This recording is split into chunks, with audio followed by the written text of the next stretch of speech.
I'm here at Arctangent with Conor Marshall from Conjurer. How are you getting on?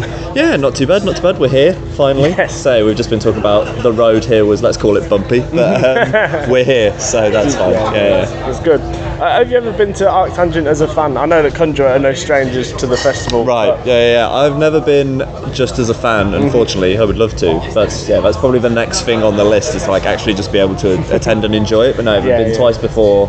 I say it was 2018, 2019.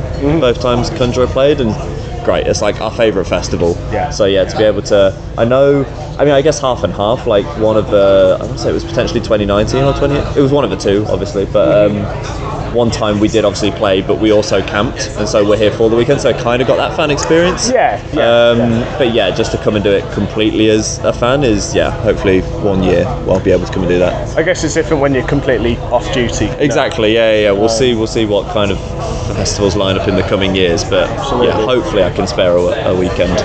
Will you be able to catch any of the other bands on today? Hopefully. We don't. We know they already played, but we got friends in Sugar Horse who are now playing a second set, but they play literally the minute we finish.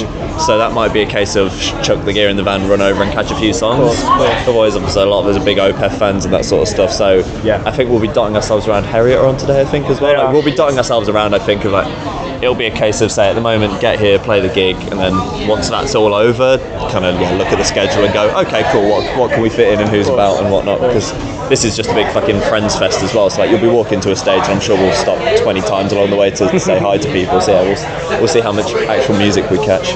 No, I get that. It's been incredibly strong, and I think because bands have had to pull out from abroad, there's been more UK bands added. So more UK bands added as it's gone on, and it's nice because you've got bands like Rivers of Nile come over, but also we were so gutted. We've just played Summer Breeze in Germany on the 18th, maybe in the 20th.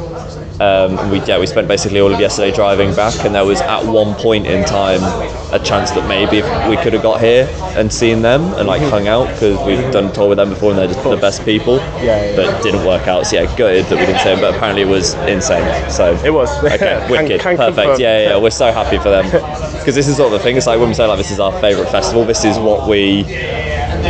This is one that we tell people about, and we're like, oh yeah, you've got to do Arctangent, it's amazing. So for for them to turn up and have that good experience with it, perfect. We're super happy for them. It was awesome. Let's talk a little bit about Páthos. I guess that's the theme of the summer for you guys. Yeah, kind of.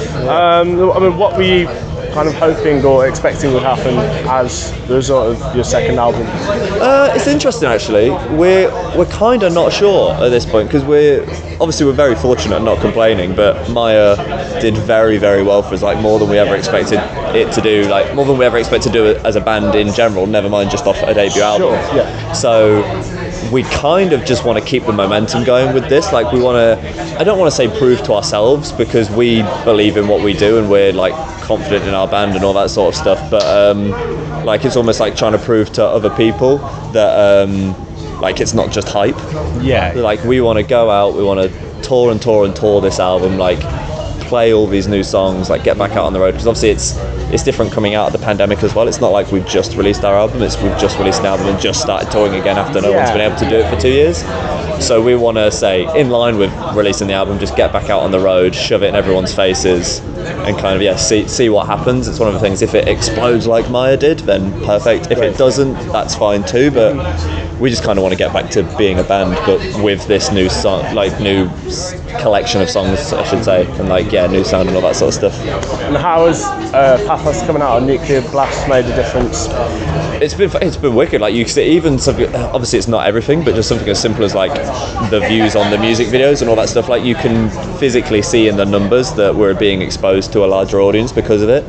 And that's one of those things that's half of those people might hate it and never listen to it again, but half of them might enjoy it.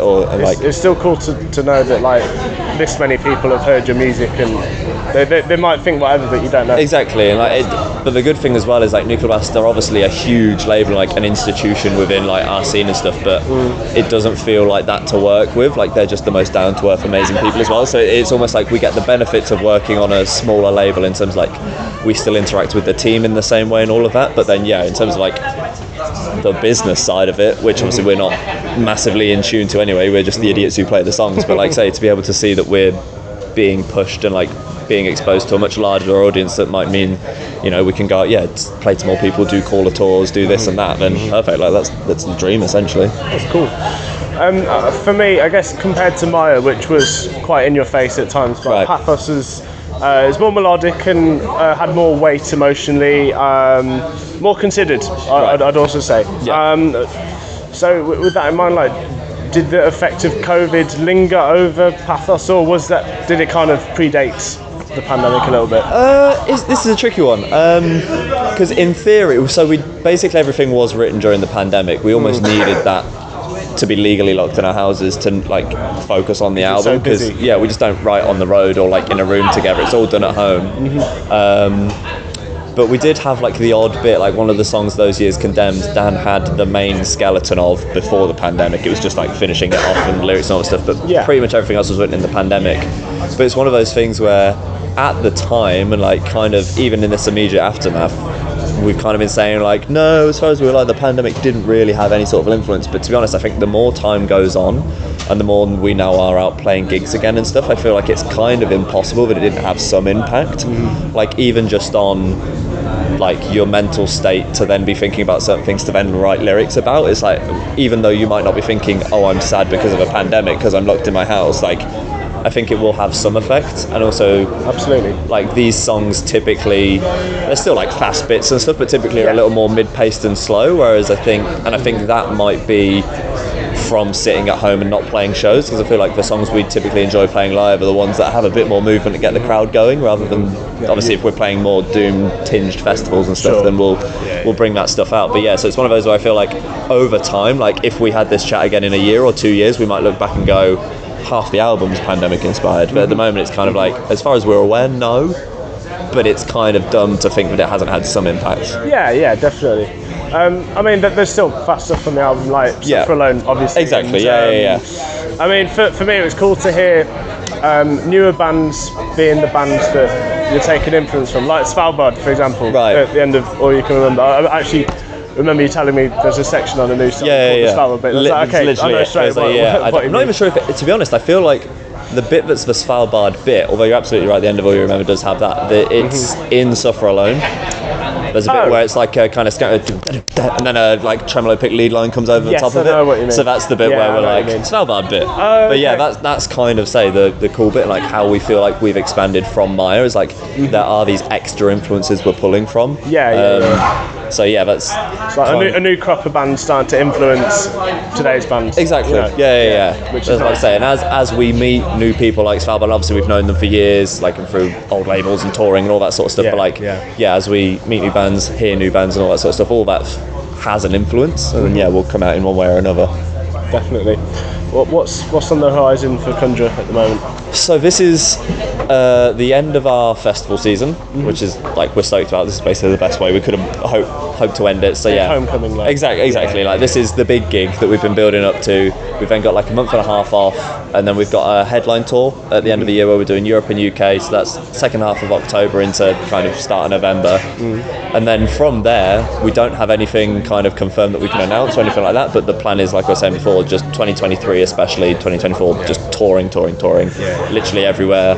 UK again, Europe, America, try and get back over. We just did a festival in Australia, so we want to get back over there and do a proper tour. Japan, like anywhere we didn't get to go before. So the plan is basically just to hit the road essentially, and hopefully the run with Tuskar looks pretty good. Like, exactly, we're super stoked. Like our whole festival lineup is here at this festival. Our whole tour lineup is at this festival, and we all just played Doom Lines together in Sheffield as well. So that tour is going to be sick. But other than that, it's one of those things where we've got stuff we want to do. We just need to officially get it in the books, really. I get that. Cool. Well, all the best with the Páthos promotion, and thanks for your time, Conor. No, thank you.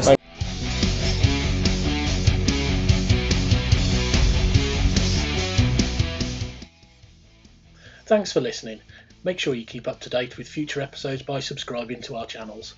For more information on this podcast, or for all the latest music news, reviews, interviews and more, head over to our website, www.therazorsedge.rocks.